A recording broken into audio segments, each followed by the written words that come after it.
Assalamualaikum warahmatullahi wabarakatuh. Sebelumnya perkenalkan saya Sania Marcella dengan ujung NIM 956 dari Program Studi Akuntansi Universitas Sriwijaya Angkatan 2024. Jadi di video ini saya akan menjelaskan mengenai kurva permintaan dan kurva penawaran serta titik keseimbangan pasar serta pergeserannya. Kalau begitu langsung saja ke videonya. Baik, jadi saya akan menjelaskan mengenai kurva permintaan. Nah, sebelum membahas mengenai kurva permintaan, permintaan itu sendiri adalah jumlah barang atau jasa yang diinginkan dan dapat dibeli oleh konsumen. Nah, biasanya kurva permintaan ini lambangnya itu QDX atau QD saja. Nah, faktor yang mempengaruhi permintaan itu sendiri yaitu PX, PY, I, T, P, E. Nah, PX itu adalah harga barang itu sendiri, sedangkan PY itu adalah harga barang lain, yaitu harga barang substitusi atau barang pengganti, dan harga barang komplementer atau barang yang penggunaannya itu harus satu pasang. Nah, kalau I itu pendapatan, T itu selera, P itu jumlah pembeli, dan E itu ekspektasi. Nah, sekarang saya akan menggambarkan tentang kurva permintaannya. Nah, sebelum lanjut ke contoh soal, saya akan menambahkan mengenai apa itu kurva permintaan. Kurva permintaan adalah kurva yang menunjukkan hubungan antara kuantitas dan harga barang yang diminta oleh konsumen. Hukum permintaan itu berbunyi, jika harga suatu barang itu naik, maka permintaannya akan turun. Nah, sedangkan jika harganya turun, maka permintaannya akan naik. Hal itu terjadi jika faktor yang menyebabkan permintaan yang lain itu dianggap tetap atau ceteris paribus. Jadi, hukum permintaan itu jika harganya naik, maka permintaannya turun. Dan jika harganya turun, maka permintaannya akan naik. Nah, faktor-faktor lain dianggap tetap atau ceteris paribus. Nah, sekarang langsung saja kita ke contoh soalnya. Misalkan ada persamaan yaitu QD sama dengan 50 min 2P. Nah, pertanyaannya, gambarkan QD ini ke dalam kurva. Nah, bagaimana caranya? Jadi, kita langsung masukkan saja persamaan ini. QD sama dengan 50 min 2P. Nah, jadi langsung saja kita cari titik Q dan P-nya. Nah, untuk mencari titik Q itu kita asumsikan bahwa P-nya sama dengan 0. Jadi jika P-nya sama dengan 0, maka Q-nya itu sama dengan 50. Sedangkan jika Q-nya itu sama dengan 0, maka P-nya itu sama dengan min 50 dibagi min 2. Hasilnya plus 25. Baik, setelah kita mendapatkan nilai Q dan P ini, langsung saja kita gambar kurva permintaannya. Yang sumbu vertikal ini namanya sumbu PX atau sumbu harga barang X. Nah, kalau yang horizontal ini namanya sumbu QX, yaitu kuantitas barang X. Nah, langsung saja kita masukkan nilai ini, yaitu 50 dan 25. Q-nya itu 50. Anggap saja 50 itu di sini. Dan P-nya itu sama dengan 25. Anggap saja 25 itu di sini. Nah, langsung saja kita tarik garis.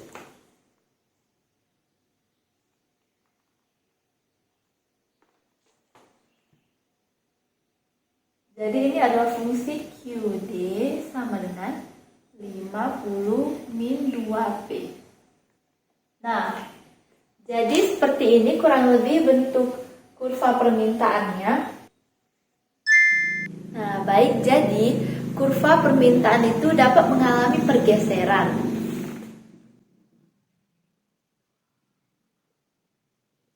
Nah, pergeseran kurva permintaan itu terjadi apabila ada perubahan baik kenaikan atau penurunan pada salah satu faktor permintaan selain harga barang itu sendiri.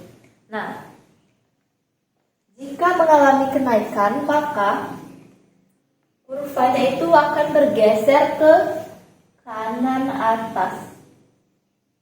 Seperti ini. Nah, kalau misalnya kurva permintaan ini mengalami penurunan, maka dia akan bergeser ke kiri bawah. Jadi misalkan, jika pendapatan konsumen itu naik, maka permintaannya akan naik. Jadi, kurva normal ini akan bergeser ke kanan atas. Lalu jika misalnya pendapatan konsumen itu turun, maka permintaannya akan barang itu akan turun. Sehingga akan menggeser kurva normal ini menjadi ke kiri bawah.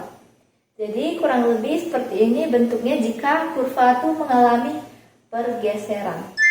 Baik, jadi selanjutnya saya akan menjelaskan mengenai kurva penawaran.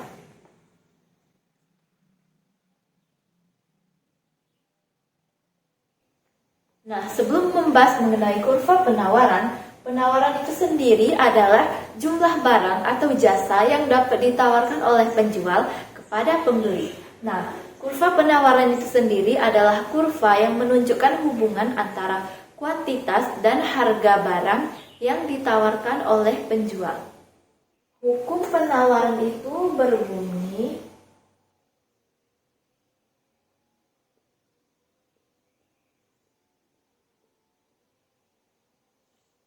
hukum penawaran itu berbunyi jika harga barang naik, maka jumlah yang ditawarkan itu juga naik. Dan jika harga barang itu turun, maka penawaran akan barang tersebut juga turun. Nah, faktor-faktor lain selain harga barang itu sendiri itu dianggap tetap atau ceteris paribus. Nah, simbol dari kurva penawaran itu secara umum adalah QSX atau QS saja. Nah, faktor yang mempengaruhi penawaran itu ada PX, PY, PF, T, P, dan E.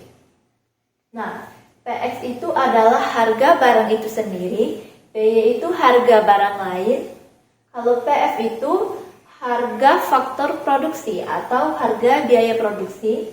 Nah, T itu teknologi, P itu jumlah penjual, dan E itu ekspektasi. Nah, langsung saja kita ke contoh soalnya. Jadi, misalkan US sama dengan min 10 ditambah 2P. Jadi pertanyaannya, gambarkan QS ke dalam kurva. Nah, caranya itu sama seperti kurva permintaan tadi. Jadi QS sama dengan min 10 ditambah 2P itu kita akan mencari titik Q dan titik P-nya. Untuk mencari titik Q itu kita asumsikan P sama dengan 0. Jika P sama dengan 0, maka Q-nya sama dengan min 10. Dan jika Q-nya sama dengan 0, maka P-nya itu sama dengan plus 10 dibagi 2, yaitu 5. Jadi langsung saja kita gambarkan ke kurva penawarannya. Nah, untuk sumbu vertikal ini sama seperti tadi. Sumbu vertikal ini menunjukkan harga barang X. Kalau yang sumbu horizontal ini menunjukkan kuantitas barang X. Nah, titik Q-nya itu ada di min 10. Jadi anggap saja min 10 itu di sini. Dan titik P-nya itu ada di 5. Jadi anggap saja 5 itu di sini. Nah, langsung saja kita tarik garis.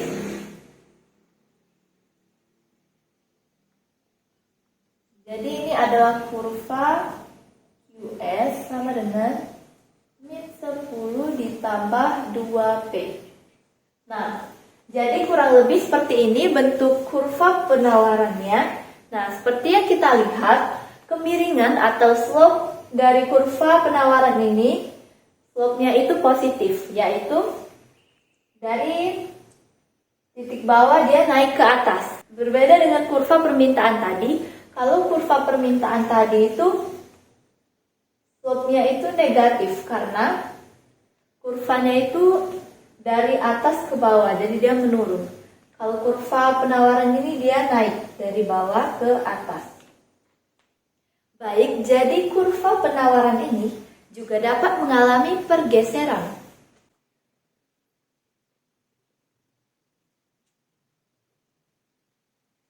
Nah, pergeseran kurva penawaran ini terjadi jika terdapat perubahan baik kenaikan atau penurunan faktor lain selain harga barang itu sendiri.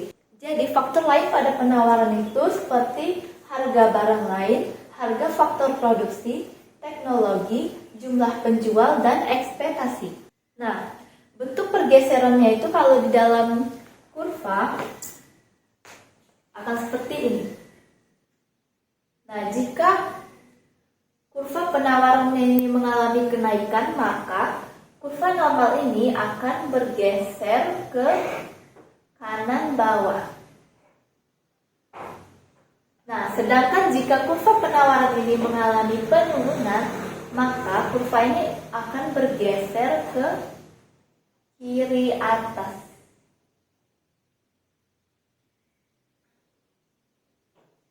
Nah, misalkan jika teknologi itu semakin efisien, maka akan meningkatkan jumlah penawaran. Nah, jika jumlah penawaran itu meningkat, maka kurva penawaran normal ini akan bergeser ke kanan bawah. Nah, sebaliknya, jika suatu teknologi itu kurang efisien, maka akan mengurangi jumlah penawaran. Sehingga kurva penawaran normal ini akan bergeser ke kiri atas.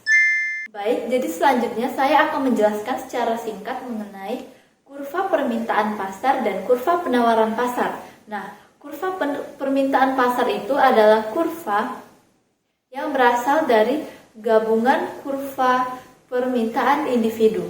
Nah, sedangkan kurva penawaran pasar itu adalah gabungan dari kurva penawaran individu. Baik, selanjutnya saya akan membahas mengenai keseimbangan pasar atau equilibrium.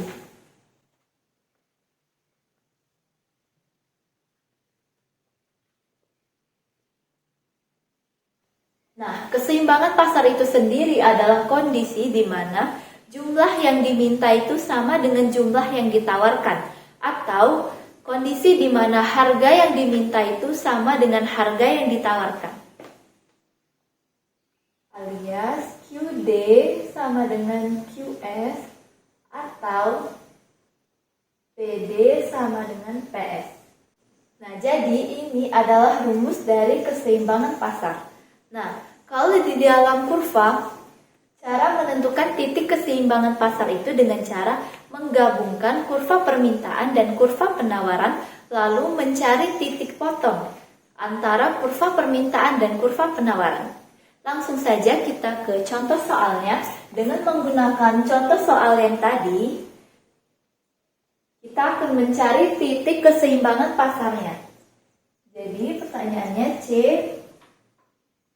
tentukan titik keseimbangan pasarnya. Nah, caranya itu langsung saja kita masukkan rumus QD sama dengan QS atau PD sama dengan PS. Berhubung di soal ini yang diketahui adalah QD dan QS, maka kita gunakan rumus yang ini. Jadi, QD sama dengan QS sama dengan 50 min 2P sama dengan min 10 ditambah 2P. Nah, ini kita pindah-pindah ruaskan. Jadi, min 10 ini ke kiri jadi 60, yaitu 50 ditambah 10, lalu min 2 ini ke kanan. Jadi, 2P ditambah 2P sama dengan 4P. Nah, P-nya itu 60 dibagi 4. Yaitu 15. Jadi ini nilai PE-nya atau harga keseimbangannya. Nah, untuk mencari nilai QE-nya, kita substitusikan nilai PE ini ke salah satu dari fungsi permintaan atau fungsi penawaran ini. Jadi saya akan substitusikan nilai PE tadi ke persamaan QS ini.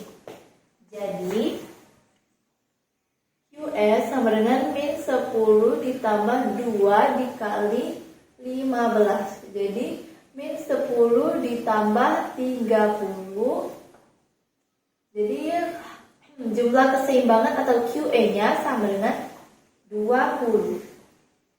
Jadi titik keseimbangannya atau E-nya ada di titik 20,15. Jadi langsung saja kita gambarkan titik keseimbangan pasarnya di dalam kurva. Jadi seperti tadi, sumbu vertikal adalah sumbu PX atau harga barang X.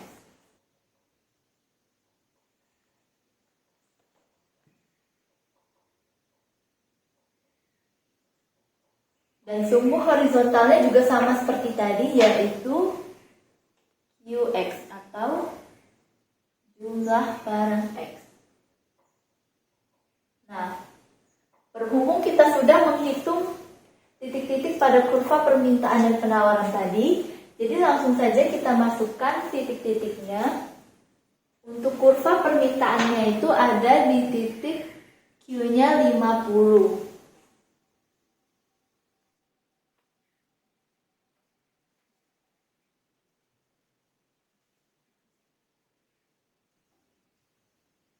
Nah, titik 50 itu di sini. Lalu yang P-nya ada di 25.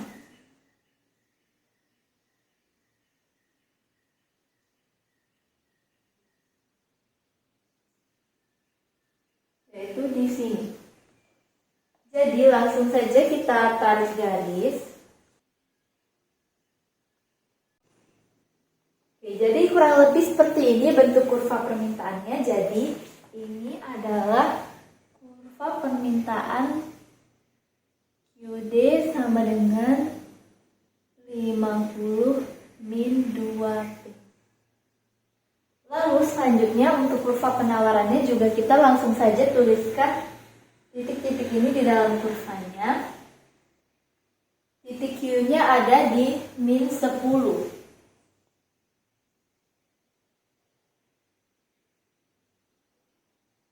Jadi misalkan titik min 10 itu di sini. Dan P-nya itu ada di 5. Jadi langsung saja kita tarik garis.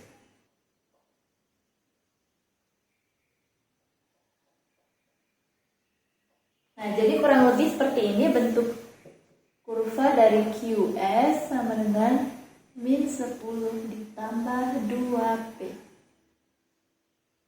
Nah, untuk titik keseimbangannya kita sudah hitung tadi, titiknya ada di 20,15.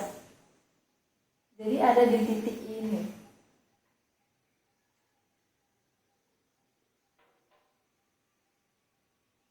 Yaitu Q-nya 20, P-nya 15.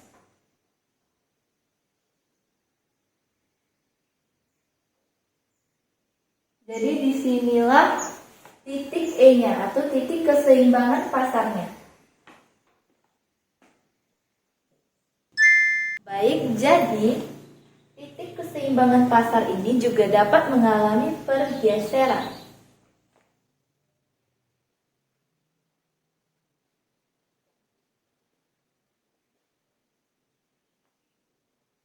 Nah, pergeseran titik keseimbangan pasar ini dapat terjadi karena 3 hal, yaitu yang pertama karena pergeseran kurva permintaan, lalu yang kedua karena pergeseran kurva penawaran, dan yang ketiga itu karena pergeseran kurva permintaan dan penawaran secara bersamaan. Jadi, di sini saya akan menjelaskan mengenai contoh perubahan titik keseimbangan pasar yang disebabkan oleh pergeseran kurva permintaan dan penawaran secara bersamaan. Baik, jadi kita langsung saja ke contoh soalnya.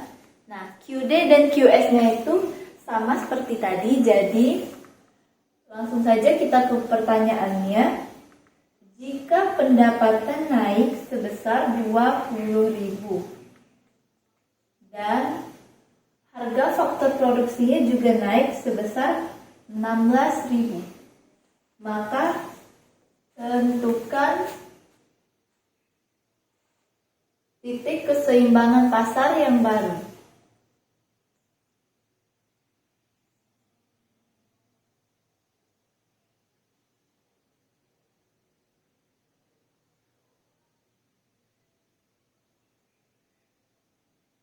Nah, pendapatan merupakan salah satu dari faktor yang menentukan permintaan. Jadi, jika pendapatan itu naik, maka permintaan juga akan naik. Jadi, QD sama dengan 50 min 2P ditambah 20. Kenapa plus 20? Karena jika pendapatan itu naik, maka permintaan juga akan naik. Jadi, tanda di sini itu plus. Jadi, kita selesaikan operasi ini, yaitu 70 min 2P. Nah, jadi ini kita anggap saja namanya QD1. Lalu, kita tentukan titik-titik potongnya. Jika P-nya 0, maka Q-nya sama dengan 70. Dan jika Q-nya 0, maka P-nya sama dengan min 70 dibagi min 2, sama dengan 35. Nah, selanjutnya, jika harga faktor produksi itu naik sebesar 16.000, maka hal ini akan mempengaruhi kurva penawaran. Karena kenaikan harga faktor produksi itu mengakibatkan jumlah barang yang diproduksi oleh produsen itu berkurang, maka jumlah penawaran pun akan menurun. Jadi, QS sama dengan min 10 ditambah 2P, dan 16 ini tandanya minus, jadi min 16. Karena kenaikan harga faktor produksi itu akan menurunkan jumlah penawaran. Jadi langsung saja kita selesaikan operasi ini.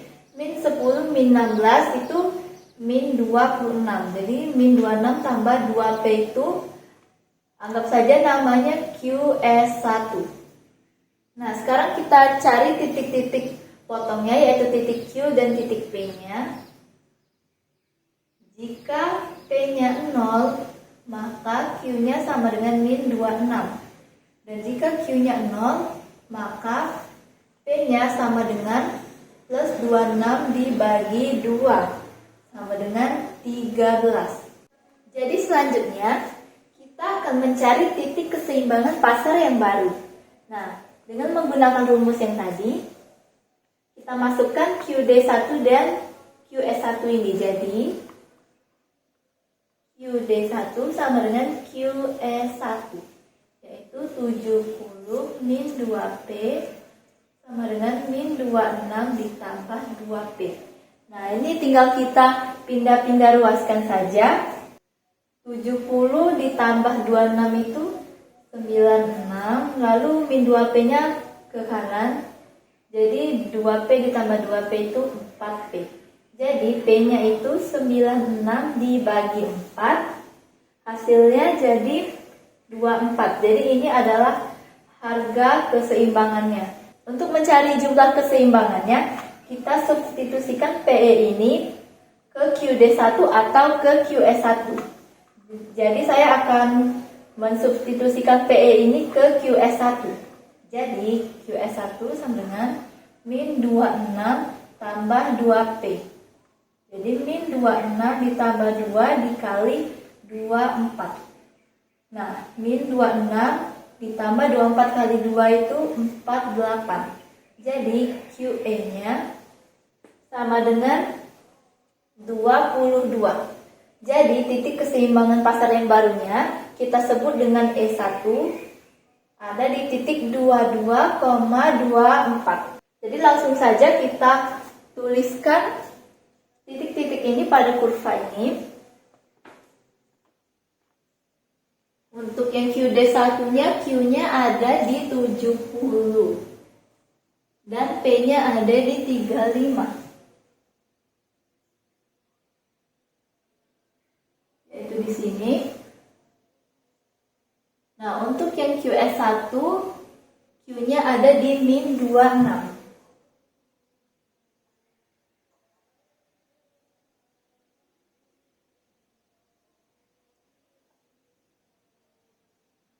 Yaitu di sini. Dan titik P-nya itu ada di 13. Anggap saja 13 itu di sini. Nah, untuk titik keseimbangannya itu ada di 22,24.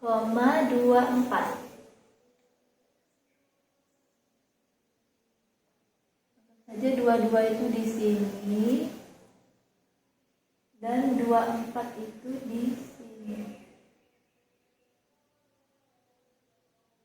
Nah, langsung saja kita tarik garis-garisnya. Kita akan menarik garis yang kurva permintaannya dulu.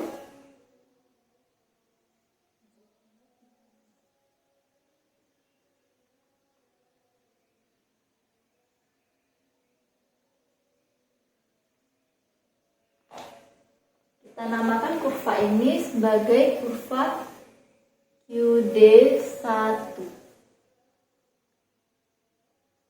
sama dengan 70 min 2P.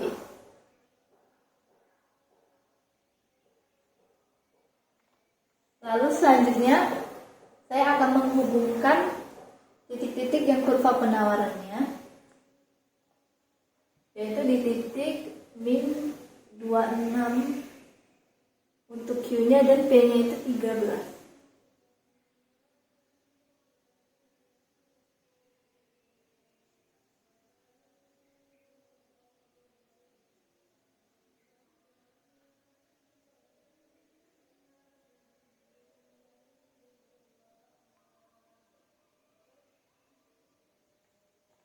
Jadi kita namakan titik kurva ini sebagai kurva QS1 sama dengan min 26 ditambah 2P.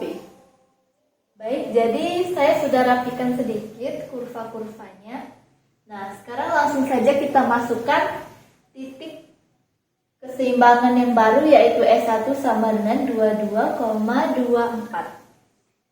Yaitu ada di sini. Titik keseimbangan yang baru.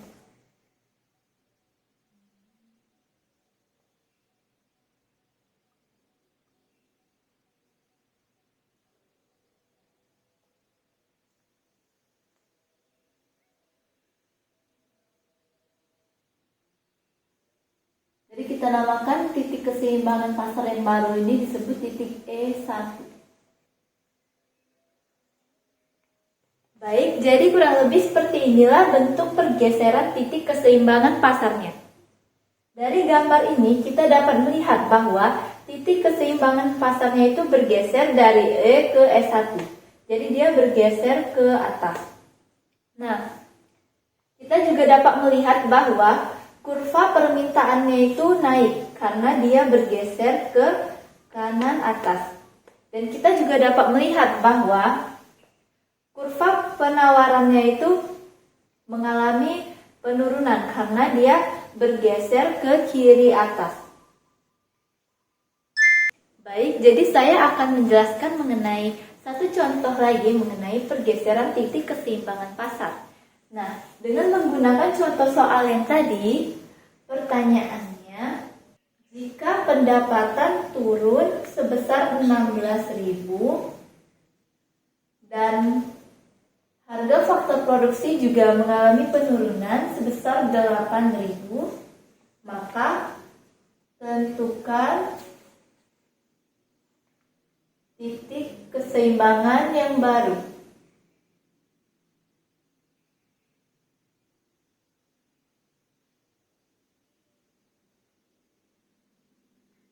Nah, caranya tidak jauh berbeda dengan yang tadi. Kalau yang tadi itu pendapatan dan harga faktor produksinya itu mengalami kenaikan, sedangkan yang soal ini pendapatan dan harga faktor produksinya itu mengalami penurunan. Nah, penurunan pendapatan ini menyebabkan kurva penawaran itu juga mengalami penurunan. Jadi, QD ini sama dengan 80 min 2P min 16. Jadi 16 ini jadi minus. Karena jika pendapatan turun, maka permintaan juga akan turun. Jadi langsung saja kita selesaikan operasi ini, yaitu 50 dikurang 16 itu 34 min 2P.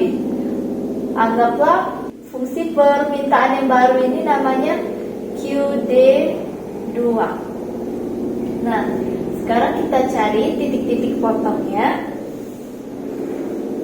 Nah, jika P sama dengan 0, maka Q-nya sama dengan 34.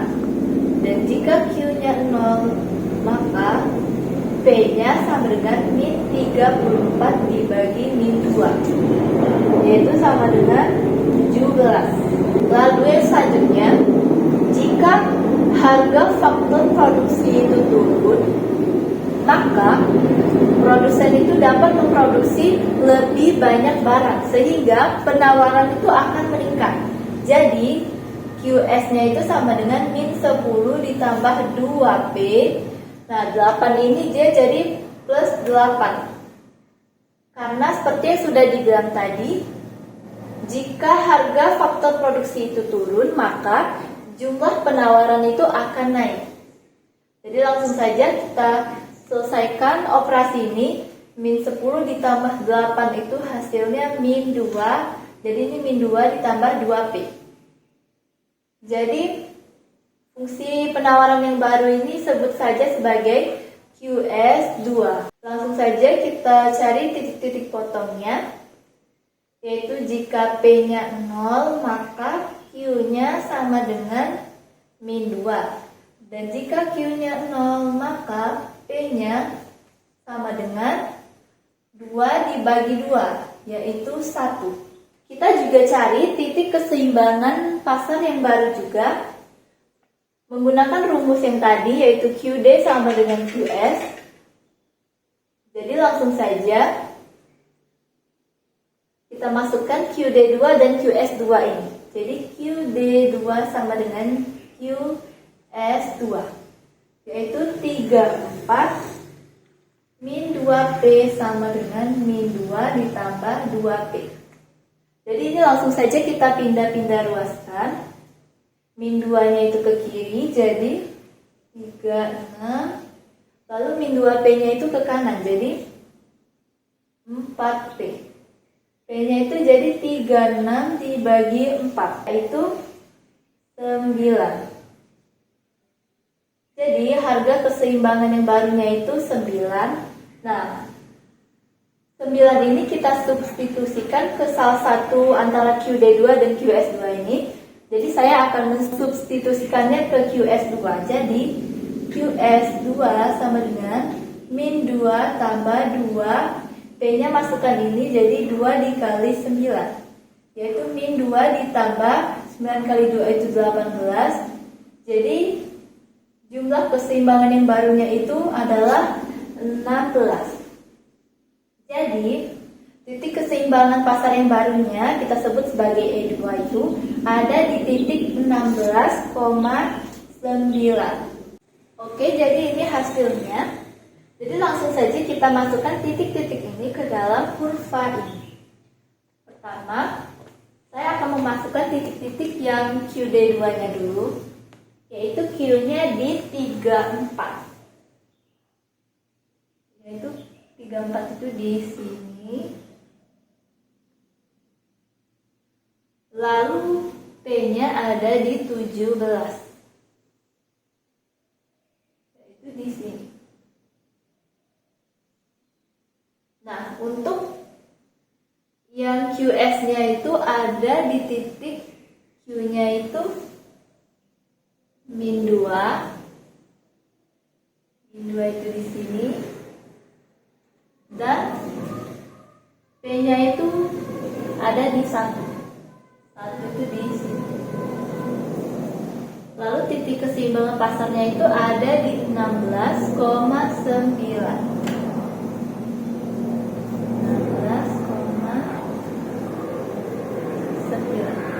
Jadi langsung saja kita tarik garis yang kurva permintaannya dulu.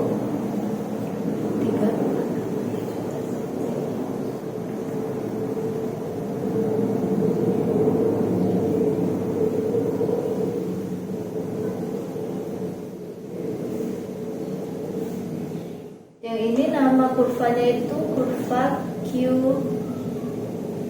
QD2 sama dengan 34 min 2P. Lalu kita juga tarik garis untuk yang kurva penawaran yang barunya.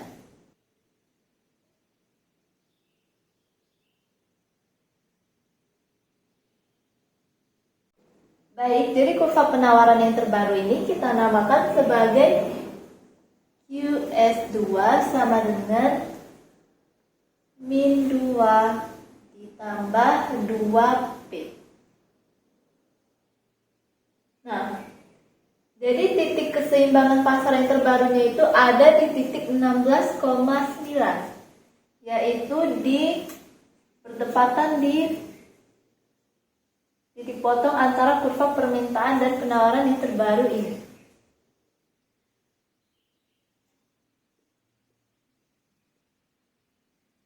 Jadi kita namakan titik keseimbangan pasar yang baru ini sebagai E2. Nah, jadi seperti inilah bentuk titik keseimbangan pasar yang awal serta pergeserannya sebanyak 2 kali. Nah, kalau yang E2 ini kita bisa lihat bahwa dari titik E ke E1 ke E2 ini, yang E2-nya ini titik keseimbangan pasarnya itu mengalami penurunan. Ya, bergeser ke bawah. Nah, untuk kurva permintaannya, kalau dari E1 ke E2 ini kita bisa lihat bahwa kurva permintaannya itu mengalami penurunan karena dia bergeser ke kiri bawah. Sedangkan kurva penawarannya, jika kita bandingkan dengan yang kurva penawaran sebelumnya, yaitu yang di E1, kita bisa melihat bahwa kurva penawaran di E2 ini mengalami kenaikan karena kurva penawarannya itu bergeser ke kanan bawah. Jadi seperti inilah bentuk pergeseran titik keseimbangan pasarnya. Ini titik keseimbangan pasar yang normal. Kalau ini yang mengalami kenaikan dan yang ini mengalami penurunan. Baik, jadi sekian dari penjelasan saya mengenai kurva permintaan dan penawaran. serta titik keseimbangan pasar serta pergeserannya. Semoga dapat dipahami. Jika saya ada salah kata, saya mohon maaf. Kepada Allah saya mohon ampun. Saya akhiri. Wassalamualaikum warahmatullahi wabarakatuh.